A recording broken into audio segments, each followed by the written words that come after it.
Hello students, जय हिंद। तो आज के इस वीडियो के अंदर हम 2016 के पीवाईक्यू करेंगे स्टैटिक्स चैप्टर के, जो हमारे सीडीएस के एग्जाम में पूछे गए। शुरू करते हैं पहले क्वेश्चन के साथ।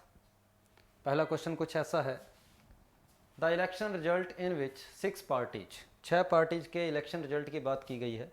यहाँ पर पाई चार्ट आएगा, यहाँ पर पाई चार्ट, यहाँ पर भी पाई चार्ट आएगा, ठीक है। और जिस पोर्शन का एंगल 135 डिग्री है उसकी वोट्स दे रखी है 21,960। तो अगर 135 डिग्री इसके बराबर है तो 360 डिग्री किसके बराबर हो जाएगा, ये मेरा क्वेश्चन है। 21,960 अपॉन 135 इंटू में आ जाएगा 360। अपने इसको सोल्व करना है। इसको सोल्व करेंगे 8 बार, ये कटेगा 3 बार, इसको इससे काटेंगे तो 7 आएगा, ठीक बात है। फिर 3 आएगा, फिर 2 आएगा, फिर 0 आएगा। तो ये मेरे पास वैल्यू आ जाएगी 0। 8 इंटू 2 16, 1 बचा, 24 और 1 25, पीछे 2 बचा, 56 और 2 आपके पास आ जाएगा 58। तो ये आपके पास इस क्वेश्चन का आंसर है 58,560। बी ऑप्शन इस क्वेश्चन का आंसर रहेगा कि 135 डिग्री अगर 21,960 के बराबर है तो 360 डिग्री किसके बराबर होगा। तो ये 2016 के फर्स्ट पेपर का हमारे पास पहला क्वेश्चन था। दूसरे क्वेश्चन के ऊपर चलता हूं। सेकंड क्वेश्चन क्या कहता है, the mean and medium of 5 observation is 9 and 8, ठीक बात है। If 1 is subtracted from each observation then the new mean and median will be. अगर हर एक डाटा में से एक एक माइनस कर देंगे तो मीन और मीडियन में से भी उतना ही माइनस हो जाएगा। तो जो पहले मीन 9 था वो 8 हो जाएगा, और जो मीडियन पहले 8 थी वो 7 हो जाएगी। इस क्वेश्चन का आंसर ए ऑप्शन हो जाएगा, ठीक बात है। तीसरे क्वेश्चन की ओर चलते हैं। तीसरा क्वेश्चन क्या कहता है, आपको एक टेबल दी गई है, the age distribution of 40 students हैं, ठीक है। Consider the following statement in respect of the above frequency distribution. कहता है the median of the age distribution is 7 years. क्या ये बात सही है? कहता है मीडियन इसकी जो है वो 7 है। चेक कर लेते हैं। नंबर ऑफ स्टूडेंट आपके पास 20 है, तो सबसे पहले मैं सी एफ निकालूंगा। तो सी एफ की वैल्यू आ रही है 4, 11, 20, 32, 38, 40। 40/2 जो कि होएगा 20 से जस्ट बड़ी सी एफ। इस कॉलम की बात करूंगा मैं, इस कॉलम की। तो L plus n/2 minus C upon frequency into H, into में एच। तो इसको देखकर पता लग गया कि मेरी मीडियन की वैल्यू 8 आ रही है, लेकिन क्वेश्चन में बोला गया है कि मीडियन की वैल्यू 7 है। पहला स्टेटमेंट गलत है, और अगर पहला स्टेटमेंट गलत है तो बाकी दो को तो सही होना ही पड़ेगा। बी ऑप्शन हमारे पास इसका आंसर है। स्टेटमेंट 2 एंड स्टेटमेंट 3 आपके पास सही है। 70% of childrens are in the age group 6 to 9 years, ठीक है। 6 to 9 में क्या आएगा, ये 6 से लेकर 9 है, ठीक है। तो 32 और 11 कितने हो गए 43, 43 और 20 आपके पास कितने हो गए 63, नहीं सॉरी 12 और 9 और 7 16, 16 और 12 हो गए 28, और 40 का 70% जो होता है वो 28 होता है। दूसरा स्टेटमेंट बिल्कुल सही है। The modal age of children is 8 years. कहता है जो मोड की बात करेगा तो 8 आएगा। मोड मुझे पता है सबसे ज़्यादा फ्रिक्वेंसी कहाँ है, सबसे ज़्यादा फ्रिक्वेंसी यहाँ है। तो इस फ्रिक्वेंसी के अंदर अगर आप मोड की वैल्यू निकालोगे तो वो 8 ही आएगी, क्योंकि मोड वाले फॉर्मूले के अंदर यहाँ पर आपके पास क्या होता है 8 प्लस ऊपर आता होता है मैक्सिमम फ्रिक्वेंसी माइनस पिछली फ्रिक्वेंसी, और पिछली फ्रिक्वेंसी आपके पास 12 माइनस 9। तो मेरा आंसर 8 से हल्का सा ज़्यादा आएगा। तो इसने यही पूछा है modal age of children is 8 years. कहता मोड की जो एज है वो आपके पास 8 ईयर्स है। ये पूरा सही तो नहीं है, क्योंकि एग्जैक्ट 8 ईयर्स नहीं आएगा आपके पास, एग्जैक्ट 8 ईयर्स नहीं आएगा, 8 पॉइंट कुछ आएगा। लेकिन यहाँ पर मैं बी ऑप्शन बोलूँगा कि दूसरा और तीसरा ऑप्शन, दूसरा और तीसरा स्टेटमेंट सही है, ठीक बात है, ओके है। यहाँ पर कई बंदे अगर मान लो एक सेकंड, यहाँ पर अपने n/2 20 - 20 लिया है, तो ये हमारे पास n/2 से जस्ट बड़ी कॉम्युलेटिव फ्रिक्वेंसी ये आई है 32। तो हम 20 n/2 की वैल्यू 20 थी, तो हमने 20 से जस्ट बड़ी कॉम्युलेटिव फ्रिक्वेंसी 32 ली है, ठीक बात है। n/2 की वैल्यू यहाँ पर कितनी आई है, 32 आई है। ठीक है, तो यहाँ n/2 माइनस पहली फ्रिक्वेंसी होती है, तो n/2 माइनस 20 आएगा। कई बंदे n/2 वाली फ्रिक्वेंसी ले लेते हैं, हमेशा n/2 से जस्ट बड़ी फ्रिक्वेंसी लेनी होती है। तो n/2 से n की वैल्यू यहाँ पर 40 है, और 40/2 20 से हमने जस्ट बड़ी फ्रिक्वेंसी 32 वाले कॉलम की बात करनी थी। तो पहला स्टेटमेंट पूरी तरह से गलत है, आप कहेंगे कि ये स्टेटमेंट आपके पास ठीक रह जाएगा। ठीक है, तो इसका आंसर 8 पॉइंट कुछ आएगा, 8 से 9 के बीच में आएगा। तो उसने बोला है modal age of children is 8 years, exact 8 नहीं आएगा, 8 पॉइंट कुछ आएगा। ठीक है, फिर भी अपने इसको ठीक बोल देते हैं ऑप्शन के अकॉर्डिंग। तो तीसरे के बाद नेक्स्ट चलता हूं मैं चौथे क्वेश्चन के लिए। यहाँ कुछ करेक्शन है, मैं वो करेक्शन कर दूं पहले। लैम्डा की पावर में आएगा i, और यहाँ बोला गया है कि i की वैल्यू 0 से लेकर 10 के बीच में है। अर्थमेटिक मीन और मीडियन के बीच में लेस देन का, और यहाँ पर इक्वल टू और इक्वल टू, ये हमारे पास कुछ करेक्शंस है यहाँ पे। ठीक बात है, अगर आपके पास करेक्शन की हुई है तो अच्छी बात है, नहीं तो ये करेक्शंस आएगी। और x के पैर में आपके पास xi बोला गया है, xi। तो क्वेश्चन क्या कहता है कि xi की जो वैल्यू है ना, वो लैम्डा की पावर i है, लैम्डा की पावर i। कहता है इनमें से बताओ कौन सही है। अर्थमेटिक मीन, मीडियन और ज्योमेट्रिक मीन, इनको आपस में रिलेट करना है। ठीक बात है, तो सबसे पहले मैं ज्योमेट्रिक मीन की बात करूंगा।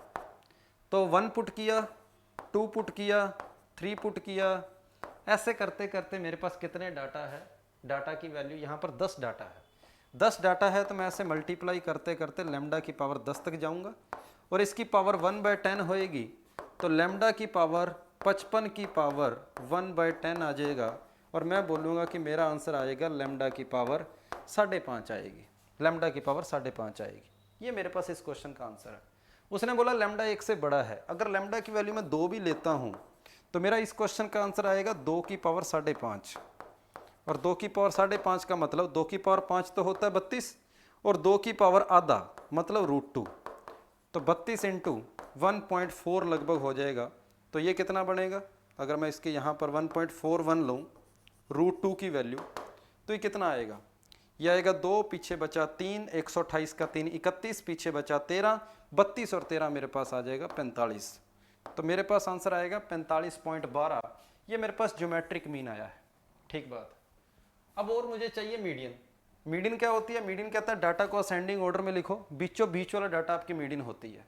तो मीडियन की वैल्यू आपके पास आ रही है लैम्डा की पावर 5 प्लस लैम्डा की पावर 6/2।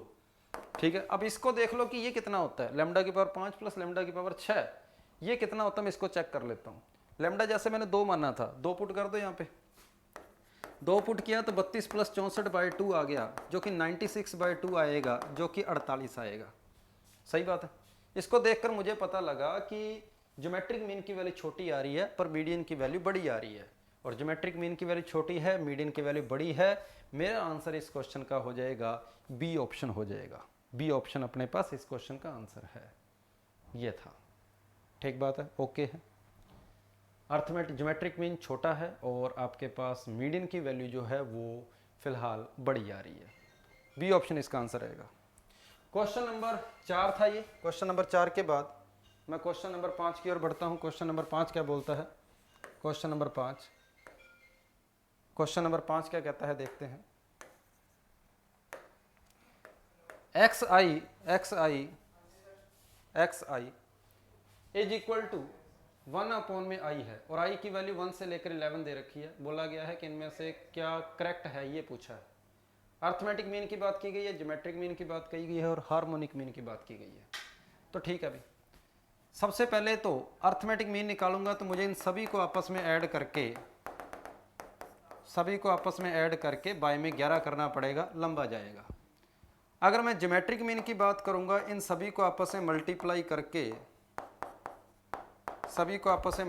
करके पावर 1/11 करनी पड़ेगी, वो भी मेरे पास लंबा जाएगा।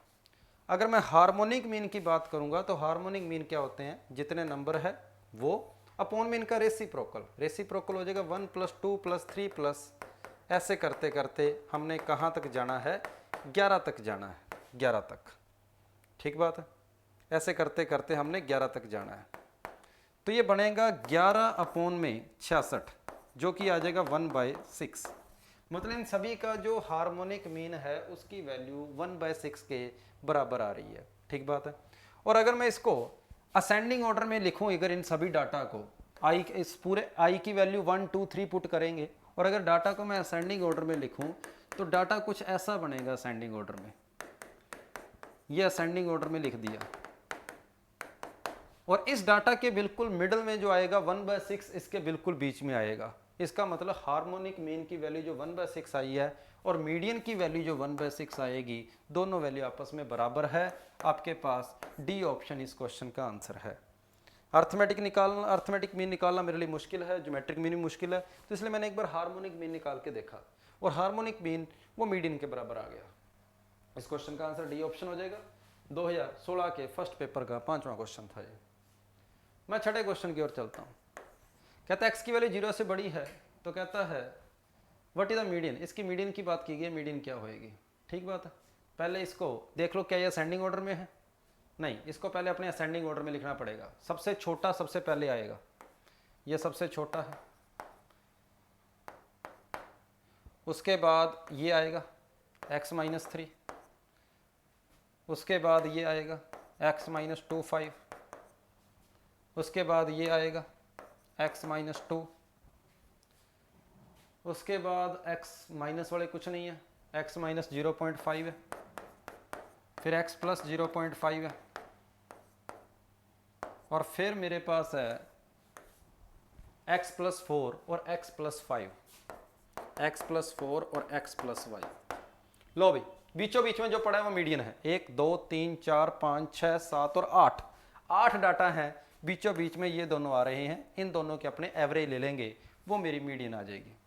तो x-2 प्लस x-0.5 अपॉन में 2, मेरे पास आंसर आ जाएगा x-1.25। कौन सा ऑप्शन है? ए ऑप्शन मेरे पास आंसर है।